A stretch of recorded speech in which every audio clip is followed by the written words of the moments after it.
I'm Sam Ross, founder and CEO of Claim Climbers, and a veteran who's been through the system firsthand, waiting, following up, refreshing that claim status page 100 times and wondering the same thing you're probably wondering now. How long is this actually going to take? Today, we are breaking down the VA claims timeline, from your very initial filing to possible appeals, and more importantly, how you can actively manage the process instead of sitting back and just hoping for the best. This episode isn't just about numbers. It's about understanding how the system works, where the roadblocks are, and what you can do to keep things moving. You ready? Let's dive in.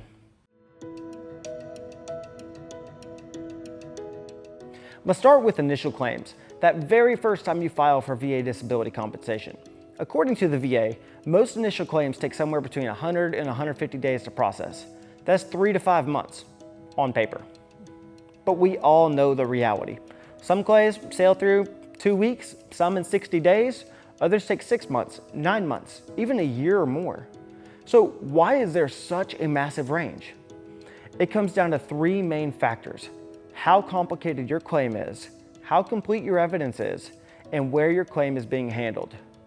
If you submitted a fully developed claim, meaning all your medical records, nexus letters, and buddy statements are already included, you're giving the VA everything they need up front. That can speed up things significantly. But if you filed a standard claim and you're relying on the VA to request records, schedule exams, or chase down missing details, remember, you are adding time to the clock. Also, your regional office matters. Some are buried under thousands of pending cases. Others, they're more efficient.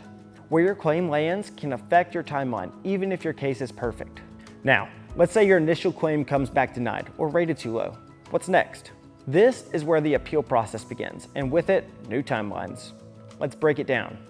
First is a supplemental claim. You're allowed to submit new and relevant evidence, a fresh nexus letter, updated records, maybe an IMO from your private provider. Once it's in, the VA reviews your file again. Average wait time, 4 to 6 months. Next, higher level review. No new evidence here. This is strictly a second opinion on your original file, handled by a more experienced reviewer. These typically move faster, 2 to 4 months. And if you request an informal conference call, you'll have a chance to explain the VA's error in plain language. Finally, there's the Board of Veteran Appeals. This is the longest route, but also one of the most powerful. You can pick from 3 lanes. Direct review, no new evidence, no hearing, takes about 12 to 18 months. Evidence submission, you send in new documentation, timeline jumps 18 to 24 months. Hearing lane, you speak to a veterans law judge. These cases can take more than 2 years to resolve. Board appeals take patience, but for complex or mishandled cases, sometimes it's the best shot at getting it right. Now, let's shift gears to something that can speed things up: priority processing.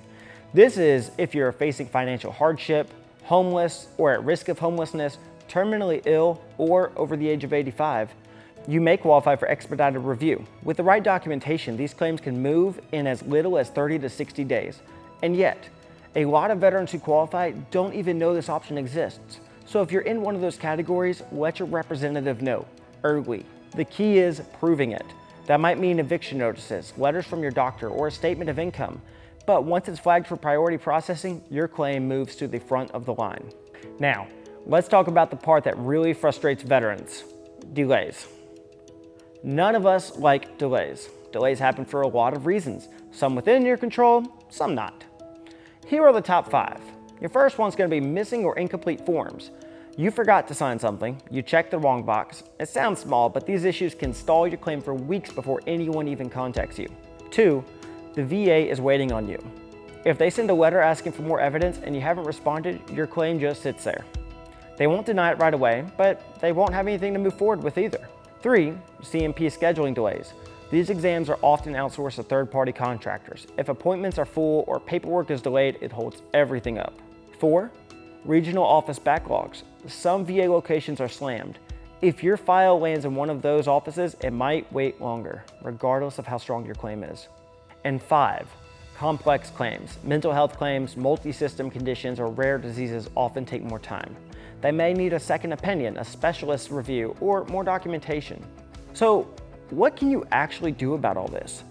First, monitor your claim closely. Use va.gov to track progress. Don't just wait for the VA to contact you. Be proactive, not reactive. Second, respond fast. If they send a letter asking for records or clarification, don't wait 30 days to reply. Respond in 3. That way, you can start your hurry up and wait. Third, label your documents clearly. Put updated record for migraines and then the date. It's a lot better than scanned one PDF, something like that. Fourth, lean on your rep. If you're working with a VSO, an accredited agent, or an attorney, ask them to follow up. Sometimes a call or push from them can shake a file loose. And if nothing's working, submit a status request, escalate the issue, or get your congressional rep involved. You have many more tools than you realize. Let's recap. Initial claims usually take 3 to 5 months, but delays are common, even though we don't like them. Supplemental claims about 4 to 6 months. Higher level reviews, 2 to 4. Board appeals can stretch 1 to 2 years or more. Fast track claims can move in 30 to 60 days with proper documentation. Most importantly, you are not powerless in this process. Delays are not always avoidable, but most are manageable. Track your file, respond quickly, and make sure your evidence tells a clear story.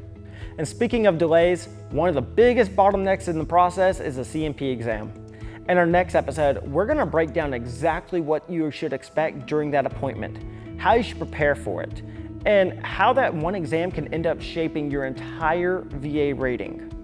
If you've got an exam coming up or one already went sideways, you're going to want to watch. Thanks for being here, and as always, thank you for your service. I'll see you in episode 12.